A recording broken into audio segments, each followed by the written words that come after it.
All right. This is another edition of the Leo G Show. I am Leo G, and podcasting is what I like to do, man. We're going to keep on rolling. So listen, got another edition of the Leo G Show, man. As the year is rolling on, man, we are already into March.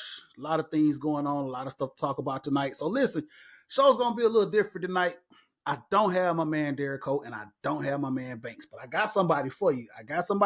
We're going to have a lot of fun. We're going to talk a lot about sports. So listen, I got to introduce this guy, and he's no stranger to the Leo G Show. This is my man, you know what I'm saying? I met him a few years ago, you know what I'm saying? And we've been holding it down for a while on this Atlanta sports scene, man. He's like I said, no stranger to Leo G Show.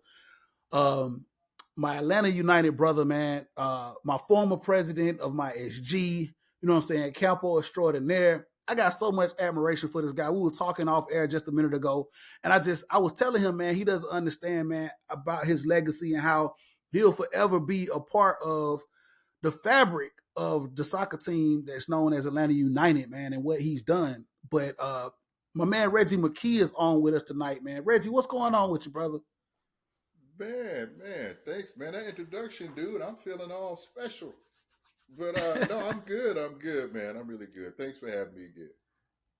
Hey, man, absolutely, man. I'm always happy to have you on, man, because you always, you bring a different perspective, man, and your respect for this thing that we call Atlanta, the city that we call Atlanta, the sports scene here, man, and your unique perspective to soccer and especially Atlanta United, man, is definitely needed. And I'm just glad and honored every time you come on the show, man, that we can kick it and talk about this soccer thing and do what we do. So listen, man, we're gonna get into this show. Reg, you know how we do, man. We like to do a fit check, drink check, man. I don't want to, I kick it over to you. Let the people know what you got on, man. For the ones that are listening to the audio version, if you just want to let them know, if you're drinking something, if you want to give a shout out, whatever you want to do, man, let's do it. Hey, so look, let me show you what I'm rocking today. So today on Fridays for Atlanta United folk, it's called Five Stripe Friday. So usually every Friday during the season, even if we don't have a game, people like to wear their Atlanta United gear. So what I got on today is I got on my white Adidas shirt with the Atlanta United logo on the front.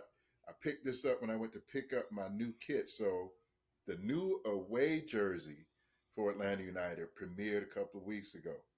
And everybody's calling it the City Kit, the Atlanta Seal Kit. But see, some of us are The calling Blue it the Flame. Blue Flame Kit because it's got that blue in it. I'm sorry. You know the culture here in Atlanta. So the Blue Flame been holding down forever. So to me, it's the Blue Flame Kit. So I got the white John on with the Atlanta United. I got the matching Adidas Crispy Crisp to go with it, bring it out a little bit, So that's all I'm doing today. Got that Adidas on. I hear you, man. Represent for Atlanta United All as right. always. And I had to do it, man. I had to put on. So listen, man. Like you said, the culture.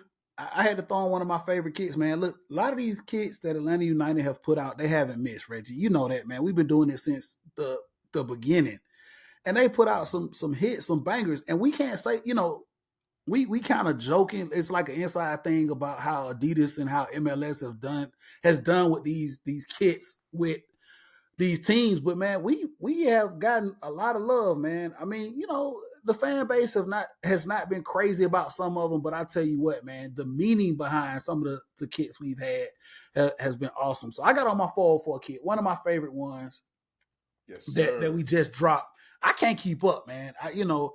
I might look into getting the new away kit, man. The Blue Flame kit has just been dubbed, but the 404 obviously is going to be one of my favorites. And then, the other favorite kit that I have, Reggie, is the one that we did a couple of years ago, the burgundy and peach. I can't remember what they dubbed that one. The I was Unity at the Jump. kit, Unity Jump. The Unity kit. So Atlanta United is one of a few teams that actually are able to get a third kit, and so we've had a third kit here the last couple of years. So the Unity kit, obviously, the meaning behind that was one of my favorites. And this one here, the 404 kit, obviously, Reggie, for just it is authentically Atlanta and unapologetically Atlanta. You know what I'm saying? So Mm-hmm. I mean, probably one of the most unique kits not just in the MLS, Reggie, but I think just in soccer culture, period. If I'm not Yeah. mistaken, man, I haven't really seen anything like this, you know, overseas or anything, man. It's pretty unique. Mm-hmm. I'm gonna tell you So what. Next time definitely, I go to Europe, I go to London or something. I'm wearing that on the street. yeah. You already know, man. So Reggie, when I go anywhere, whether it's domestically or international, I have to represent the city that I'm from, man. So I always have, heads turned and people say, man, damn, what is the, and like, it's funny because we'll go somewhere and my whole family, my son I have on Hawks, I have on Falcons, my wife I have Atlanta United, and somebody will look up and say, we know where y'all from. So man, it is, it That's is what right. it is. Yes, sir. You got to represent. So listen. So in true fashion to the show, I got to do the drink check, Reggie. I got to do the drink check. So tonight is Friday. You know what I'm saying? I'm Yes, feeling sir. good. Hey, it's Friday, it's Friday, whatever you want to call it, Friday night, man. So I do this on the weekends, man. Like Richard Pryor said, from Monday at 7 a.m. to Friday at 3:59. I'm Leo. That's got to get it done. That's got to do what I do. But as soon as 4 o'clock hit on Friday night, man, from 4 o'clock on Friday night to Sunday at 11:59. I was about to say 23, but 11:59, man, I get it in. I gets it in. So got a little drink that Yes, I'm sir. going on tonight. The drink that I'm doing tonight is Woodford Reserve, but the bottle that I want to feature is something that I picked up. It's Elijah Craig. It's an 18-year Oh, single barrel bourbon. I was able to pick this up. Got blessed with this by the plug. Shout out to my man Derrico. You know what I'm saying? We always be trying to find, the dark. Reggie, I'm gonna have to have you over for have you over here in a minute, man. So we can go through some things okay. and I'll put you up on some stuff, man. You're always welcome. Hey, man. Look here. I'm down. You already got me over here doing this. Man, absolutely, man. So yeah, you know how I do, man. Like I said, it's Friday night, man. So like I said, the 9 to 5 is over. It's Friday, so I'm in my zone, man. And we're gonna record, man, and we're gonna get into the show, man. So Reggie, listen, we hadn't talked about this for a minute, man. We back. So MLS season is back. Of course, obviously the European season has been going on for a while now, but the MLS is back, man. We rolling now, full swing. Last week, opening week. So we just gonna get into it, man, and talk about what's going on with this team, Atlanta United, man. It's a lot of stuff.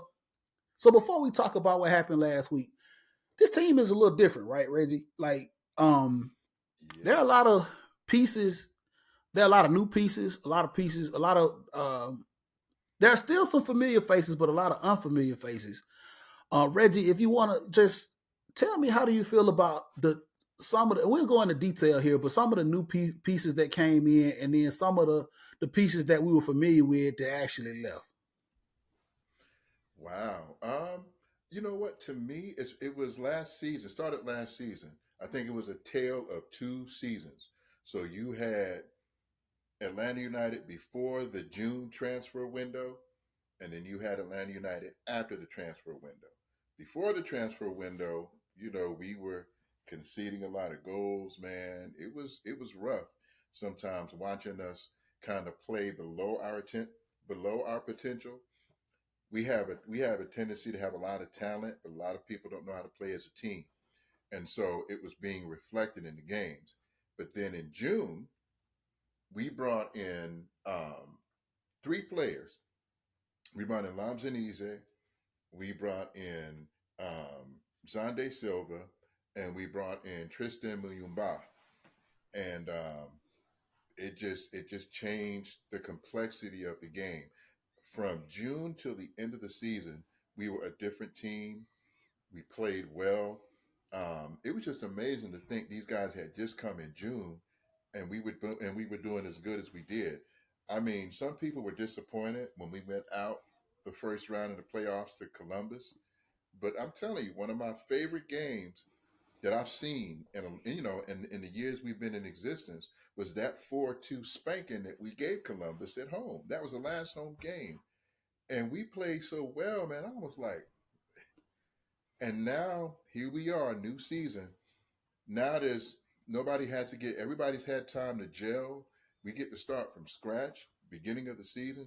So honestly, man, Leo, I'm excited about the new season. Man, yeah, Reggie, you talk about that. We brought in, like I said, players at that transfer window.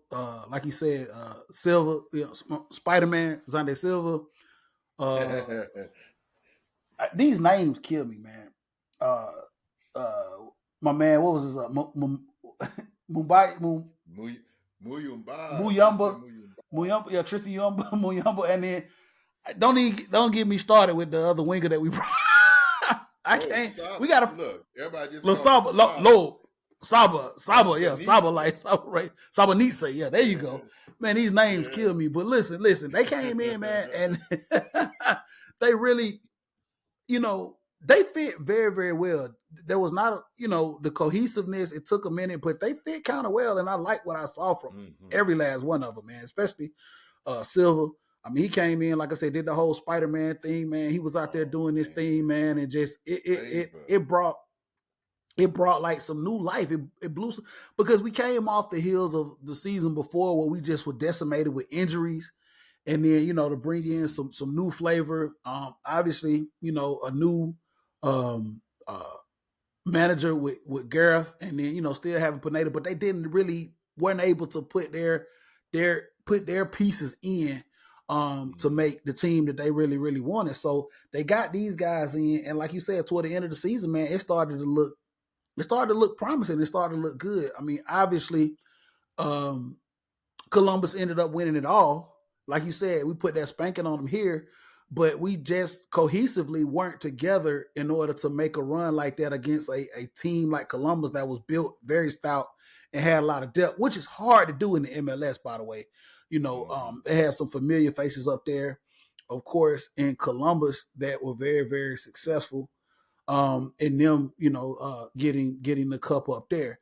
So listen, man, moving into week one MLS, we go up to Columbus on ring. First of all, Reggie, how did you feel about that, man? How did you feel about us opening up the season with the defending champs on Banner Day? Man, it sounded like a money grab to me. They just wanted some ratings. I was so disgusted. I was like, "This how we doing it? This how we got the first game? We gonna go back to the team okay." So yeah, man, it just felt like a little money grab. Everybody wants a nice first, that first day of the season on Apple Plus and all that. So it just felt like a big setup. I mean, I was so like I said when I was some familiar faces like Darlington Nagby, man. Of course, obviously this dude like Thanos now. I mean, I don't know if there's any other player in MLS history that has more rings than Darlington Nagby, and it's well Yeah. deserved, man. I mean, the guy is a beast, Yeah. man. One of the best. Since I've been watching the game in MLS, one of the best midfielders that I've seen. I mean, when he was here with Atlanta United, man, the things that he could do, the connections that he could make, man, and just his wherewithal and knowledge of the game, man, was a very, Hmm. very big part of us winning MLS Cup when they brought him in. Hmm. Unfortunately, man, he was homesick. He loved it here in Atlanta, but he wanted to go back home, and then lo and behold, he wins another ring up there in Columbus with the crew, man. So shout out to Darlington Nagby, like I said, one of those familiar faces that was here in Atlanta. So Reggie, man, I watched the game, like you said. We'll talk about that here in just a minute as well, man. Apple doing it with the MLS contract, man, exclusively now. And opening week, I watched a couple of games, but it looked like that was a pretty good matchup, marquee matchup with Atlanta and Columbus. So getting into it, Reggie, man. Obviously we didn't get the result, but it was a tale of two halves, in my opinion. Let's get into this and let's talk about it. I mean, Yeah. Yeah. some familiar faces with Atlanta United, like you said, some of the guys that we just talked about that just came in last year through the transfer window, and obviously some people that we're very very familiar with. Thiago Almada, uh, Yakamakis, who our striker, Lennon, uh, obviously they're out there still doing this thing. Caleb Wiley. But we got a lot of new faces out there as well, man. So we talk about cohesion and just learning each other and trying to figure this thing out. So the first half was, even though we had a preseason where we played a few preseason games over in Birmingham, and I think we played the Tampa Rowdies, you know, those are just what we call preseason. You know what I'm saying? Getting out there, feeling, and a lot of these guys don't get a lot of minutes. A lot of these guys aren't 90-minute fit because we're trying to get everybody some time in these preseason matchups. But some of the new players, Reggie, got their first taste of MLS. New midfielder by the name of Schlitz. We lost one of, in my opinion, one of the best players that we had as a defender in Miles Robinson. He was replaced. I'll let you go into a little detail about who he was replaced with here in just a minute. Reggie, how did you feel about some of the new players in the first half and how they look, making their first appearances in this game against Columbus? In the first half, I just really wanted to see how much they gelled it from the preseason because these guys are coming in, and some of these guys, because our season is a little different from the rest of the world, some of these guys might be tired because they've been playing in another league, and some guys might not be match fit, and then on top of that, they don't know one another. They don't know where they want the ball yet. Have they been playing enough? So I wanted to see how, specifically the midfield, I wanted to see how Schlitz, Muyumba, and Armada. Armada just came back from Argentina, so he hasn't had a chance to really get to know people. So it's really just about I wanted to see how they did, and it was kind of shaky. Um, that goal that they scored that first half, it wasn't unexpected because you could tell, they were still trying to communicate and get their stuff together. So when I saw the goal, I was just like, okay, they got to go. They're at home. Our team isn't all jailed yet. Let's just not let any more in like we did when we lost to them in the playoffs last year, when we lost to them 4-2. So the first half, man, it was just I just had a microscope just kind of seeing how they gelled. I didn't have too many expectations. Me neither. Like I said, I mean, it's still early. I mean, we got a lot of soccer left. I just wanted to see how they were gonna come and respond because, like I said, it's when you talk about sports, Reggie, and we've been watching them for a while, man. It's a special day when you are the team that has to go in there on banner day. I've seen this several times, with my teams here in Atlanta, man, that have had to go in and face the defending champions. But it's a lot of juice, man. It's a lot of just behind that, man. You know what I'm saying? Like they hang the banner, they give out the rings, and it's like, yo, Yeah. how are you gonna respond, man? It's a lot of juice, and you got to kind of match that intensity, right? We talk about sports and Mhm. we talk about the emotions of it. We talk about the intensity of it. And, like I said, Columbus was on a high. They got the rings. The banner dropped. And it's like, okay, hey, kickoff, and we got a lot of new players, a lot of new pieces, man, how we respond. So the first half, in my opinion, was not ideally what we want to see. I mean, we know we got talent on this team, man, but, Columbus is obviously they didn't really lose a lot.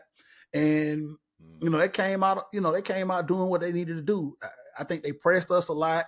They wanted to get the early goal. They wanted to set the tone, and they did for the most part. That's what they were able to do. They were kind of able to disrupt, and we played well, but they were just able to find. Hey, sometimes that's what you gotta do. You gotta find a way to set the tone.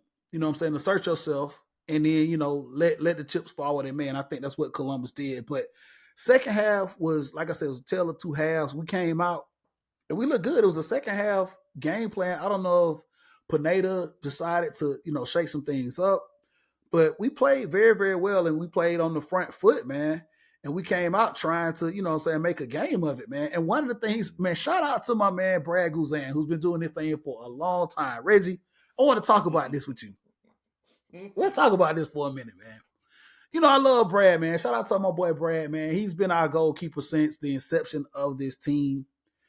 And he's long in the tooth. You know what I'm saying? He's coming off of, several injuries. And like I said, long in the tooth. He's an older cat, man.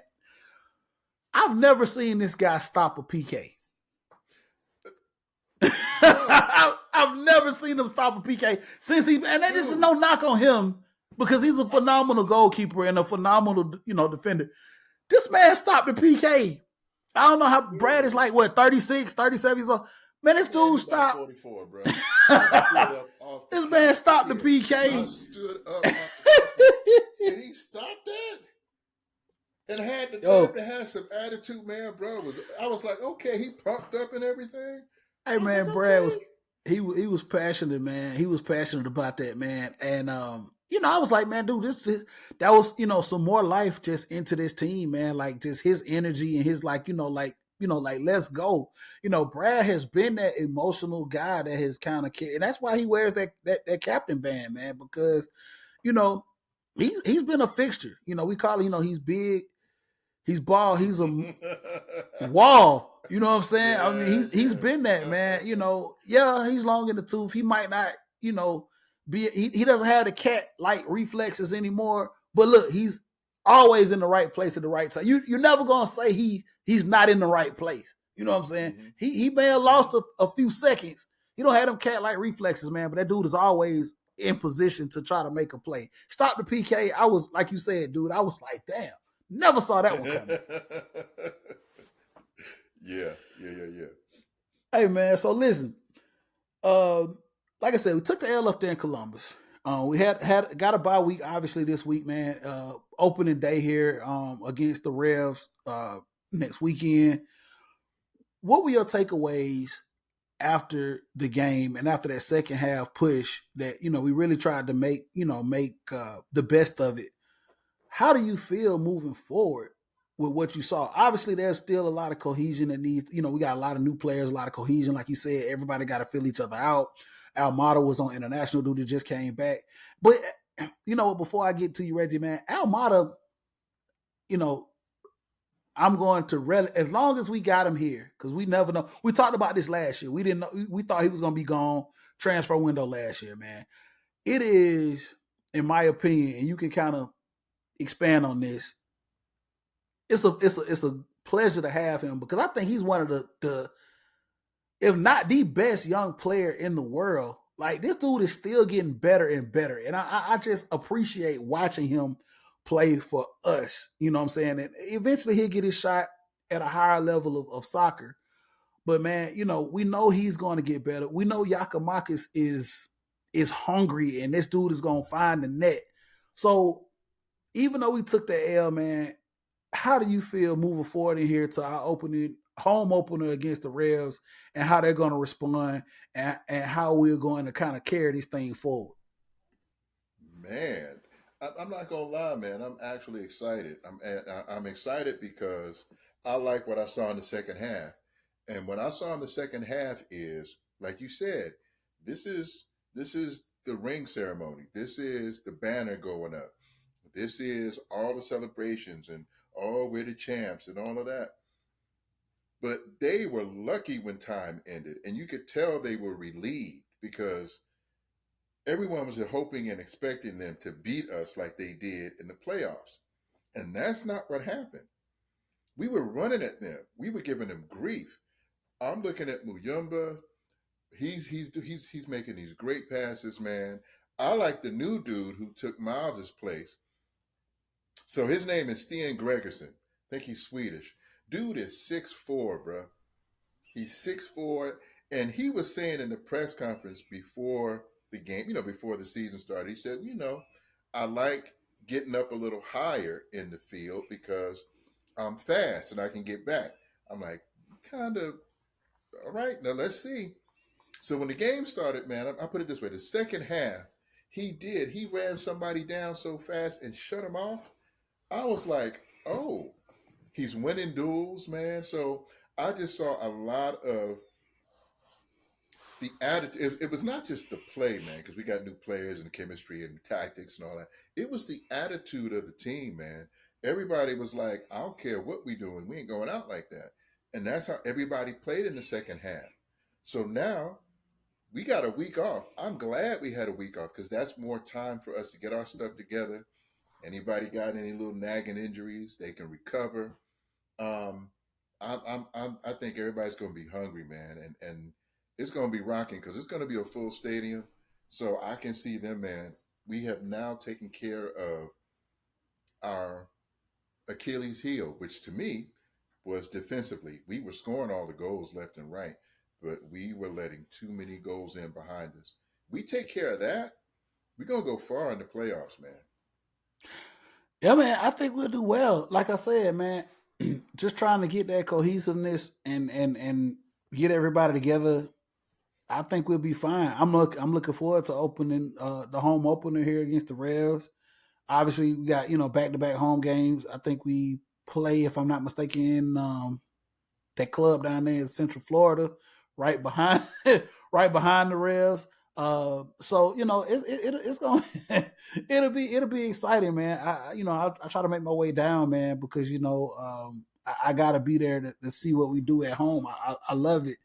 Um, One of the things I want to talk about too, Reggie, is the fact that this is the third year with Gonzalo Pineda, right? This is the third year with him, and we know how critical it is to be successful in sports. Period, not just soccer, not just MLS, just sports. Period, man. Success is the measuring stick of everything, right?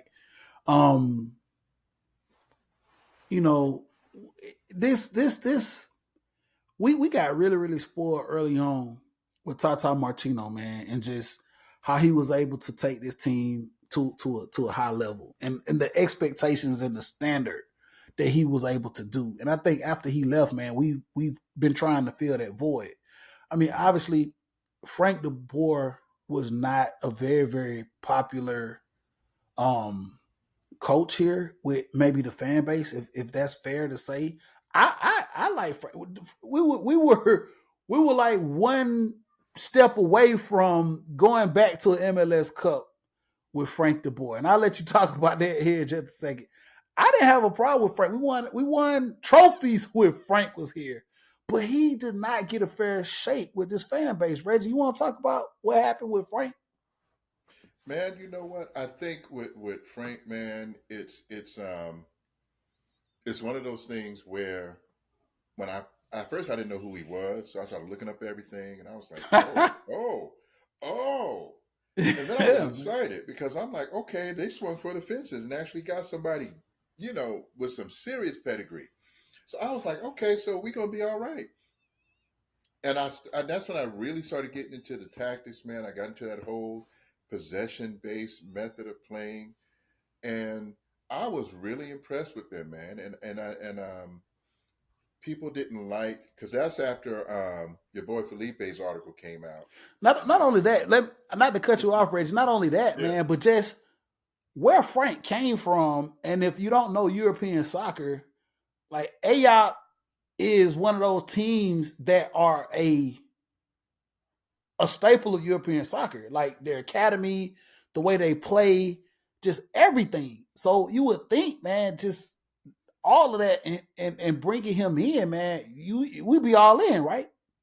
yeah. I just knew we were going to be all in, but see, I was surprised at the fan base because a lot of people, they say, oh, well, they carry themselves like they know all the soccer and there's this and there. I know what I'm doing. I know. Well, okay, so you realize the way that everybody in the world is playing right now comes from Ajax. It came it came from Ajax to Barcelona to Manchester City. The way that everybody's playing out of the back and doing all the stuff that they're doing now, that's Ajax. He was part of that from the beginning. And people don't understand that. And so when we won those two cups, they weren't paying attention. I remember I was on Twitter, now X, and I actually sent a video to Felipe and some other people. I said they had 19 to 20 passes and the other team never touched the ball. They did 20 passes and then scored. If that had been Manchester City, they'd have been like, "Oh, this is amazing, this is wonderful." But because it was Atlanta United and it's MLS and it's Frank De Boer, they were like, eh. I'm like, if you had just run that back, it would have been the same, and it was the same. And I was sitting here like, wow. So I just think people didn't give him a fair shake because the Felipe article came out. I have my own ideas about that, but the Felipe article came out. People made their decisions about where Frank De Boer stood, and then I also think there's a misunderstanding of the European way of thinking. So where he's from in the Netherlands, their culture is a little different. So they kind of just straight to the point, you know, the hee hee ha ha, all of that. They just call it like they see it. And I think that way of thinking and the way he, would say things in press conferences that rub people the wrong way, I got it and I understood what he was saying, and he wasn't wrong. So when he was gone, I was like, Yeah. we won two cups, like you said. We won Yeah. Campeones. We Campeones beat the and the US Mexican Open. champions, and then we won the U.S. Open. That pretty much said when we won the U.S. Open, that's saying we're the best team in the United States. and Period. we were and we were one. If I go back to that, I think it was against Columbus, if I'm not mistaken. We were one like the we were right there. We was about to go One back to the PK MLS away. Cup. One PK away One from going back to once the MLS again. Cup, man. And we would have been there. So I mean, we're here now. But like I said, man, it is what it is. So Gonzalo Pineda, is this a make or break for him, man? Is this a year in where success is key? Do you think, Reggie, we got to go deep, or he's gonna be up against a lot of scrutiny, man? I don't. I put it this way: if this were any other league, I don't think it would be a make or break year. But because it's MLS, the American fan base is a little different. Expectations are different. But because here you don't always get who you want. So if this was Europe, Pineda could have gotten whomever he wanted a long time ago, right? He would have got all the players he needed and gotten all this. But here we are. He's finally now getting the players that he wants. So to me, if this was Europe, it would not be a make or break year. This would be, oh, now he's finally got what he needs. Let's give him time. Let's see what happens.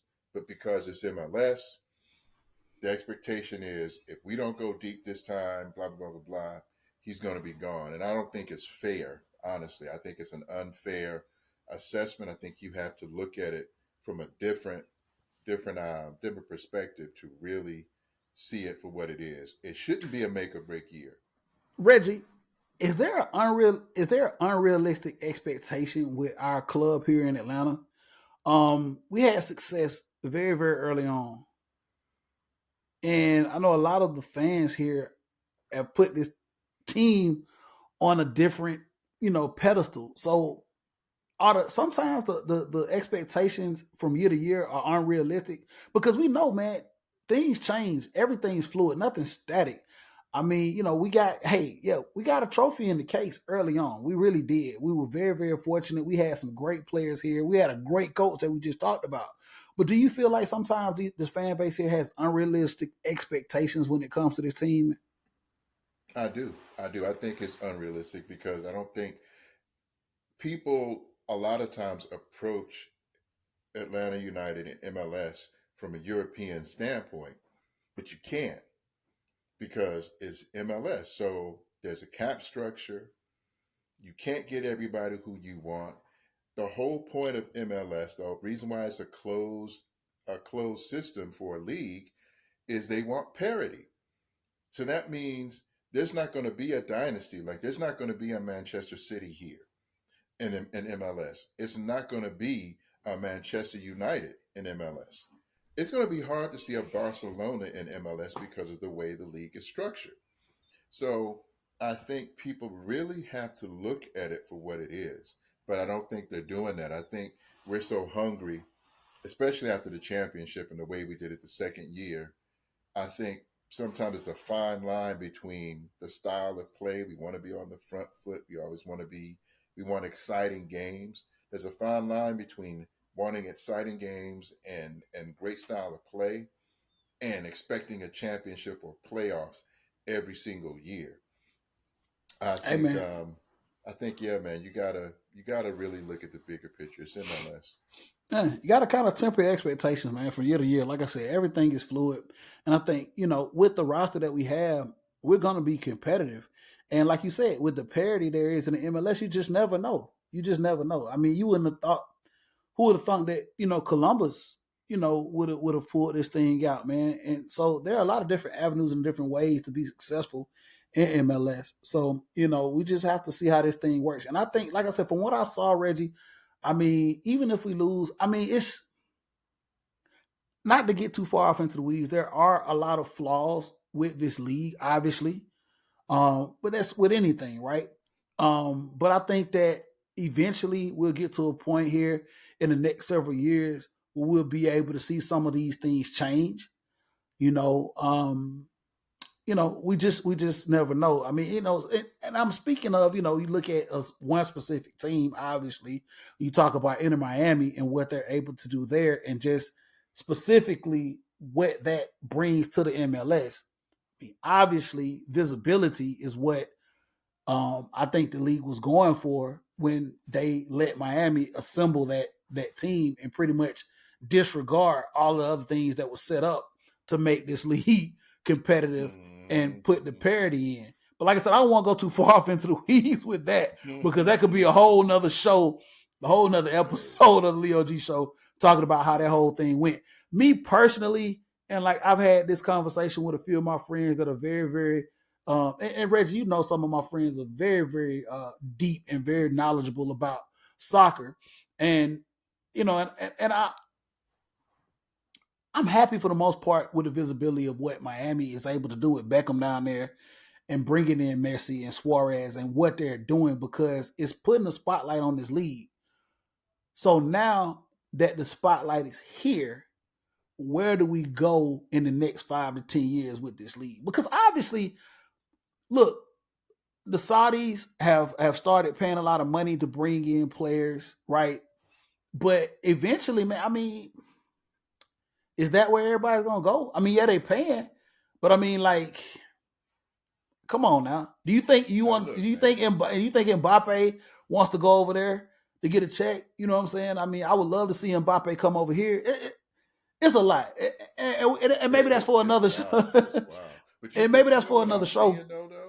Well, you know what I'm seeing though when you mention that, Leo, when you bring up the Saudi league, is that is like a precursor to what MLS used to be. Like a lot of these players, man, Sadio Mane, just name some of these players, man. Some of these guys are in their late 20s, early 30s. Like this is their last payday. Yeah. Right? So they can't come to MLS because they ain't gonna make that kind of money. They probably wanted to come, but they were gonna get that kind of money. So they go to the Saudi League. But remember, the Saudi League ain't even selling out their stadiums. No. It's money because it's the Saudis. We know it's money and we know that's where they go. I mean, and that's why I have a lot of respect for Messi and what he did for coming here. You know, we look at this, Reggie, in 5 or 10 years, the visibility that he's going to bring to this league is obviously going to shape what we see and what we know as MLS soccer here, right? I think this is a pivotal moment with him being here in this league, you know? So this is going to be the point where we say, hey, what do we do or where do we go from here in making this a major, putting this on a global scale and making this one of the most tangible places to come and play if you're a big name in this sport. So we'll see, man. Only time will tell. Like I said, this might be another episode that I have to bring you back on, and we'll talk about this a little more. This is going. We're talking soccer 101 right now. That's soccer 202. That's soccer 202, man. We have to come back and we'll have to talk about that a little later on, man. So there's a couple other things I want to talk about, man, before we close this show out, man. Obviously, got a lot of big things here going on in the soccer community when it comes to Atlanta, and I just want to get your take on it before we move to the next topic of the show. First thing I want to talk about, Reggie, we talked about this on the last episode of the podcast, is World Cup 2026 coming here. North America, obviously hosting Canada, United States, and Mexico, a joint venture in the North America hosting of the World Cup in 2026. We talked about how important this is to grow in the sport, especially here in the United States. And Atlanta being such a big part of having like 2 knockout games. I think we got correct me if I'm wrong, Reggie, I think we got pool play obviously here, and we got a semifinal game here. Man, what a time, man. A couple of years away. Man, this is big, man. This is really, really big, man. I am so excited about seeing this. And Atlanta, of course, obviously no stranger to hosting big sports events. We've hosted Super Bowls, we've hosted the Olympics. You know what I'm saying? It doesn't get any bigger than the Olympics, right? So we're not new to this. You know what I'm saying? We're true to this. And I think Atlanta is going to be one of the cities that, a lot of people gravitate to, what I'm saying, to come here and watch some great, pool play in a two knockout games here. I'm looking forward, Reggie. I'm trying to save my coins now to get in the building for at least one of them games, man. And I hope we get a great pool here to come, so I can see one of the big powerhouses of the world come here and play. Reggie, man, give your thoughts. We've already talked about this a lot, man, but just your excitement and thoughts on 2026 and this World Cup coming here, brother. Man, I can't even begin to tell you how excited I am. I think first things first. I think people aren't ready. They're not ready. They don't realize just the magnitude of what this is. I think they see the infrastructure, and if you weren't around, people don't remember the Olympics. That was 2 weeks, and I was here. I was a youngling then. I was a young dude. That was a whole month, Reggie. That was a whole month, Reggie. That was a whole month.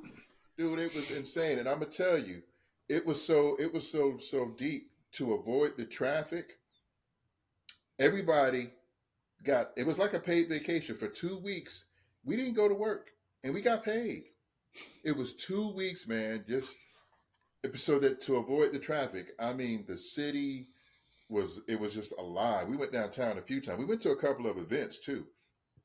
And it was just to see all these people from different countries hearing all the languages. And it was just this magnificent kind of huge thing. And I think what's going to happen here, man, is you mentioned what's going to happen with MLS. I think it's going to be less than 5 years. I think Messi helped push MLS because they're being real safe. They've been real safe for the last 5 years, and they don't have to be. They have stability now, so they don't have to be so scared of spending money.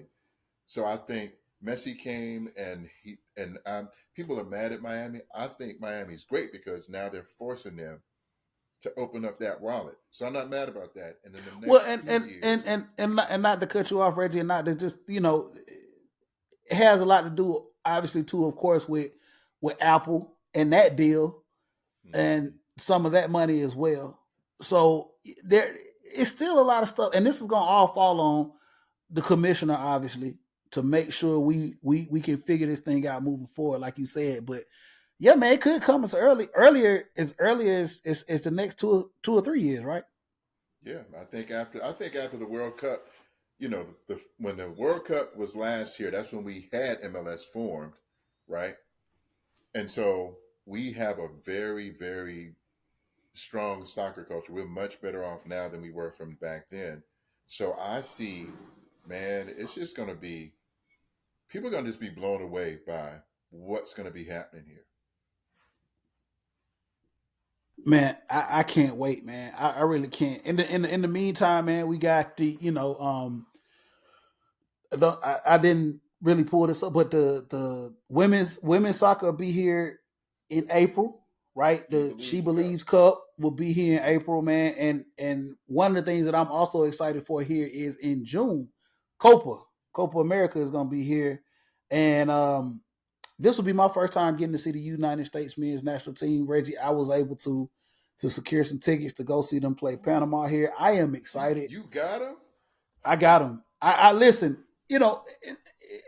And before we close this segment out, I think it was important. I have a son. I have a 11-year-old son. He'll be 12. He loves sports. He loves soccer. And one of the things is I wanted to make sure.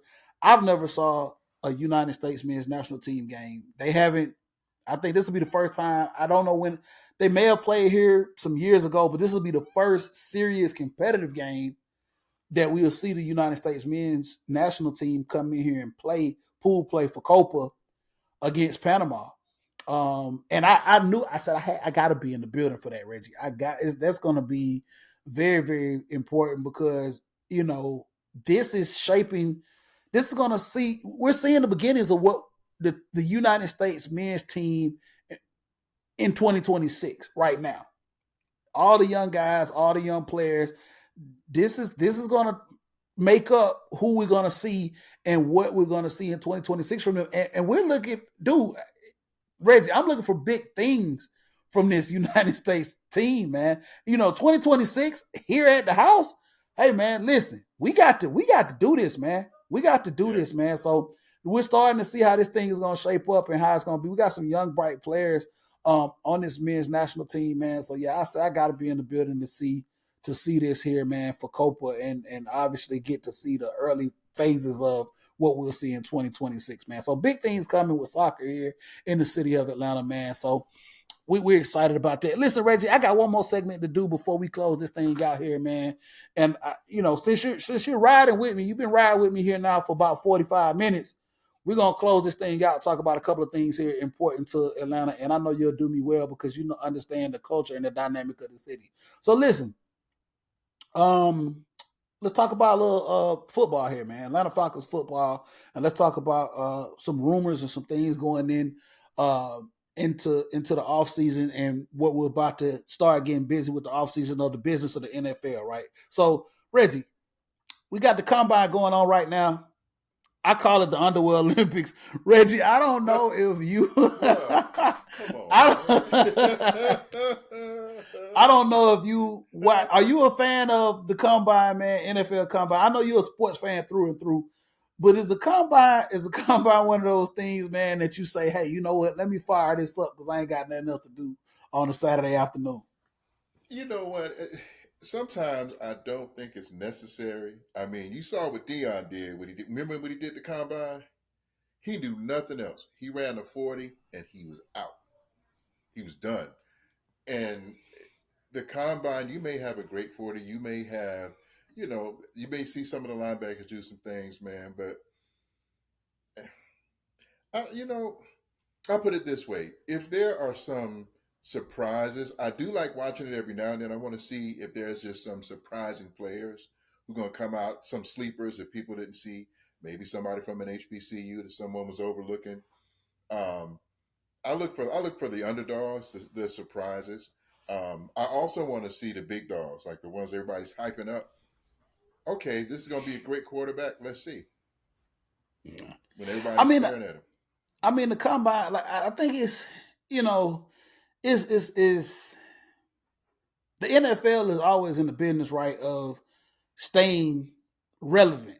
I think the NFL, obviously, this is the marquee league in this country, right? You know what I'm saying? I mean, they're gonna find a way to stay relevant, man. We just Super Bowl just passed. We're a month removed from that. Now we're into the combine. Obviously, the next month we go right into free agency, right into the draft, and they continue to make big spectacles of everything, man. I mean, is this necessary to like put this on the NFL Network for 8 hours? The Underworld Olympics, in my opinion, that I've dubbed it, man. No, I don't think so. And I think now that it has become like just the way we've evolved with players, like a lot of these guys, man, they like you said, Reggie, some of them are going to run a 40 and bouncing. Some of them are say, hey, no, I'm not going to do the. It just depends, man. It's like, what you're trying to get. I think at this point, most of the teams know and are focused on where they're trying to go in the draft and who they're trying to target. I think the combine, like you said, maybe some of those diamonds in the rough. Oh wow, this guy here just ooh and awed us. Maybe he was a fifth round pick. He might be a third round pick now. But I think we start talking about the earlier rounds of the draft, first and second round. I think we already know without a combine, without these guys getting poked and prod and running and doing all these different things, who will go where. Which brings me to this topic, Reggie. Obviously, the Falcons, new coach Raheem Morris comes in. I'll let you talk about that here in just a minute and how you feel about him. But one of the big things here is now rumors of the biggest, I think, position in all of professional sports, the quarterback position, right? Obviously, the Atlanta Falcons have had some issues since we've lost Matt Ryan in trying to fill the shoes of a, consistent quarterback. And the last couple of years have not been good to us, man. It just haven't been good. And we know that quarterback play is big in this league, and you have to have a franchise quarterback in order to get this done. So now the Falcons are in position to try to find this quarterback, whether it's trade, free agency, or the draft. So, Reggie, my question to you is here, brother.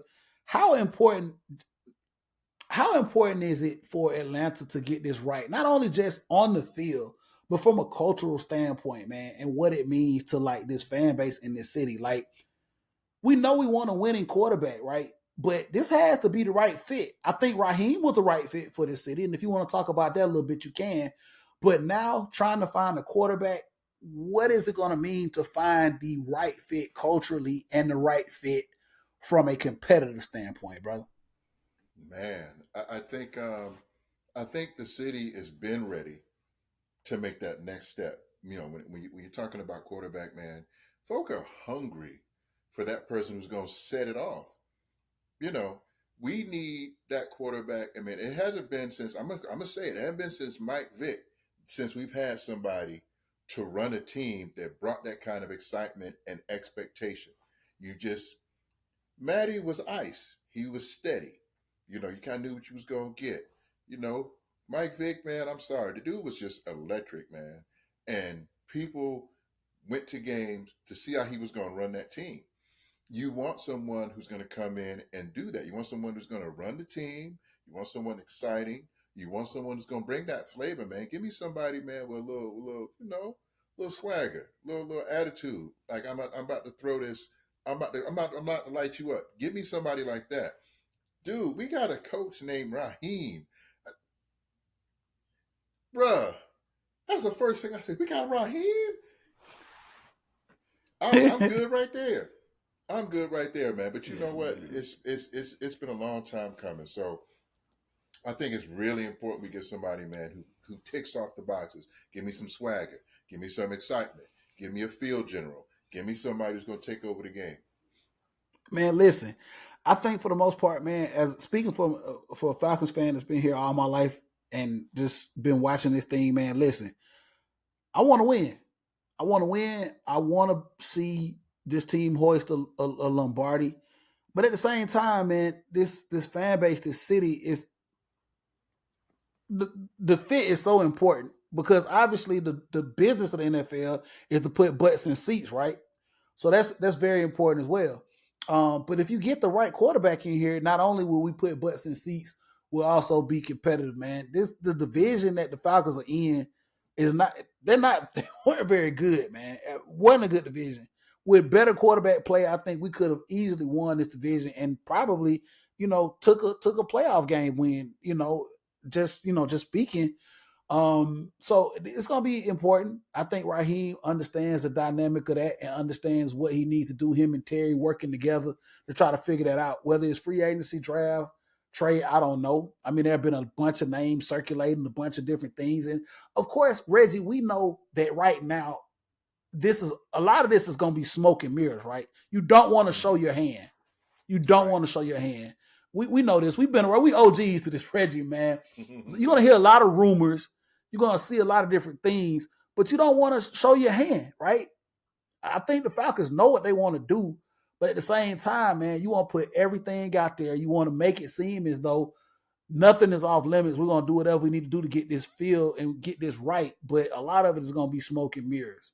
I'm gonna give you two names, and I want you, Reggie, before we close this thing out, to tell me how do you feel about one of them is going to be a rookie coming in, and one of them is going to be uh, an established player that's already in the league that the Falcons could possibly go after. So two of the big names, obviously in the draft. One of them being Jaden Daniels, who the Falcons will probably have to go up to get in the draft from LSU, and the other name is somebody we would have to acquire through trade, Justin Fields. Reggie, your opinion, those two guys, if the Falcons were able to acquire one of those two quarterbacks, do you feel like they would check off all the boxes and it would bring the excitement back, like you just alluded to, that was once here in the early 2000s with Vic? Man, definitely. I think they need to just at this point, you how do I put this in a nice way? Um, you gotta roll the dice, man. You gotta go for it. We need it, man.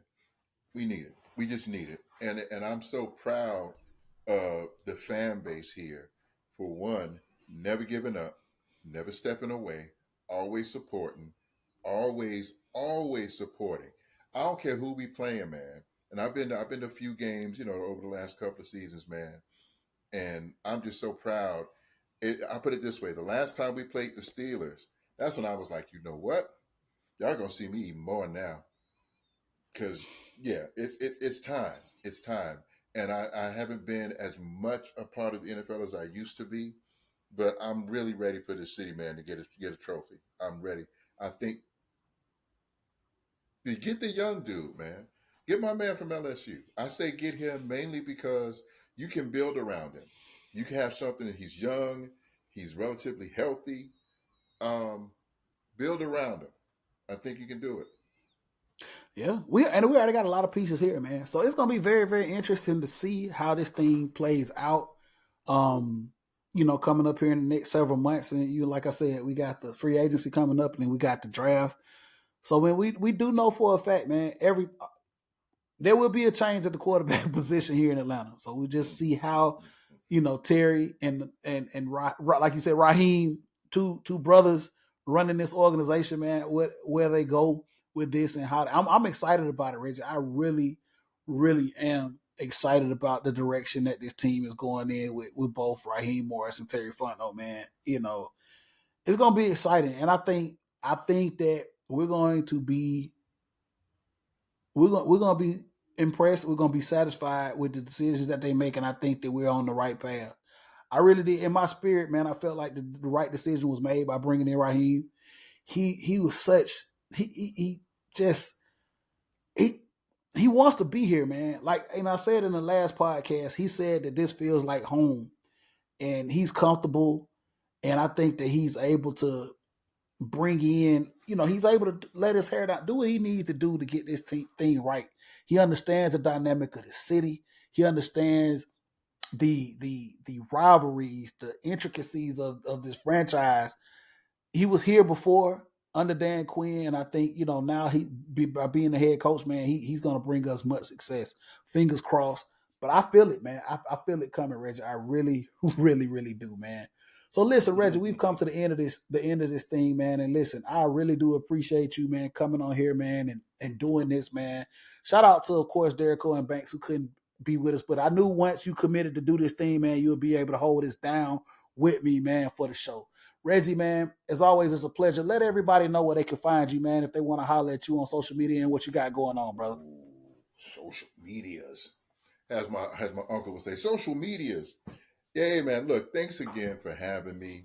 Look, y'all can find me on X, Twitter, whatever you want to call it, at Reg3641. You want to find me on Threads or IG, you can find me at McReg69. And then you can also check me out on Facebook, no alias, full name, Reginald McKee. Come on. Yeah, man. You can Google that man. You know what I'm saying? Check him out. YouTube, X. You heard it. You know what I'm saying? He out there in these streets for real, man. Look, Reggie, man, always a pleasure. Look, you can catch us the Leo G Show, man. We still out there. If you still got one of them Facebook pages like your great uncle do, you can check us out over there, man. The Leo G Show. You can also catch us out on that thing, formerly known as Twitter, now X. You can catch me at my personal Twitter account. That's at Southern Set with two T's. Man, that damn Twitter and X or whatever, this got crazy, Reggie. We'll talk about that a little bit out of off air.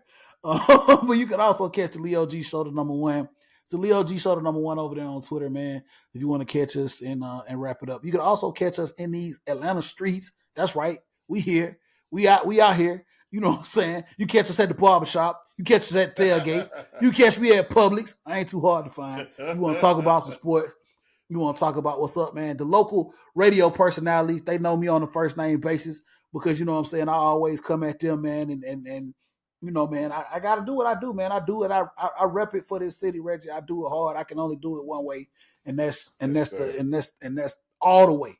You know what I'm saying? One Yes, way, and sir. that's all the way, man. So listen, shout out to everybody that support. Before we close this thing out, really quickly, Reggie, man, got the home opener coming up March 9th against the Revs. Footy Mob, man. That's how you and I connected. That's how you and I, were able to do the things that we do and get this thing together, man. Let everybody know how they can come out and join us here. And let everybody just know a little bit about Footy Mob. before we close this thing out, if they're coming out to Atlanta United game and how they can connect with us. Hey, look, that's that Futbol B, baby. Look, you want to come check out some soccer. You want to have a good time. You want a real experience, man. Come out, Footy Mob, man. The whole purpose of us is twofold. One is to bring the sport to Atlanta. If you're not familiar with the sport, don't worry. Ask all the questions. We got you. So we want to bring the sport to you, and then we want to bring Atlanta to the sport. Because it's ATL, man. So all the flavor, all the things that you find in this city, the culture, we try to bring that also to the game because each city should reflect its culture. So that's what we're trying to do. So go to footymob.com, check out, see what we're doing. You will never be disappointed. We always have a good time. We have a great party. That's the whole point, is to have a good time and make everybody comfortable. Absolutely, man. It's always a good time, man. Kicking it with the Footy Mob. So yeah, if you want any more information, you can check them out. Footymob.com. You want to be a member? You know what I'm saying? Come hang out. More details here to come. We'll definitely be tailgating for the Revs game, so the details will be coming here soon enough. So if you're coming to the Revs game and any other games throughout the season, man, we'll definitely be kicking it out there, man. And most of the time, you'll see me, you'll see Derico, you'll see Reggie. Reggie say he gonna be hanging with me and Derico this season. I don't know. We're gonna hold him to that. Reggie now. Hang with the big dogs. I'm gonna try them. I'm trying to hang with the big dogs. So listen, man. Reggie, we appreciate what you done for Footy Mob, man. Obviously, Reggie, man, you gave a lot. You know what I'm saying, to Footy Mob, and you're still a member, obviously, but you let go of a bunch of duties. You know what I'm saying? You served the term as president, served the term, obviously, as the representative capo for Footy Mob as well. So take a step back, man, and now you're able to kind of enjoy some things. We'll see how long it lasts, man. But yeah, you come over there and kick it. Come over there and kick it with me and Derico. We'll be somewhere at the tailgate, wilding out as we usually do. You always have a ball, and you love to see us, me and Derico. Me and Derek over there climbing at the tailgate. We gonna you know we gotta do it. You know we gonna cut up. Hey. Look, I told you, man. Last time I saw Derek, I said, man, y'all need to do you. Do you. We gonna do us unapologetically. That's how we that's how we gonna do it, man. But look, it's much love. We definitely love Footy Mob, man. We love everything about it. It brought a lot of us together, man, in this culture, man. And it, like you said, Reggie, it really, really helped a lot of people, man, to receive the Atlanta culture and also learn a lot about this sport.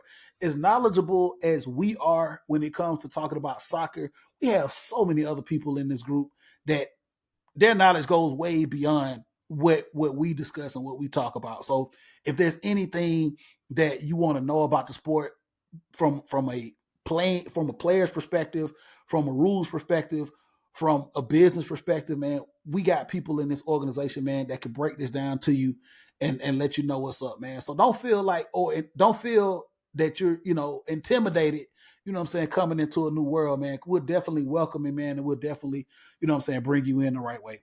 This has been another edition of the Leo G Show, man. We're going to do this here again. We're going to continue to do this until, the wheels fall off. But hey, we're gonna keep rolling, Reggie. Appreciate it, man. We're gonna be out.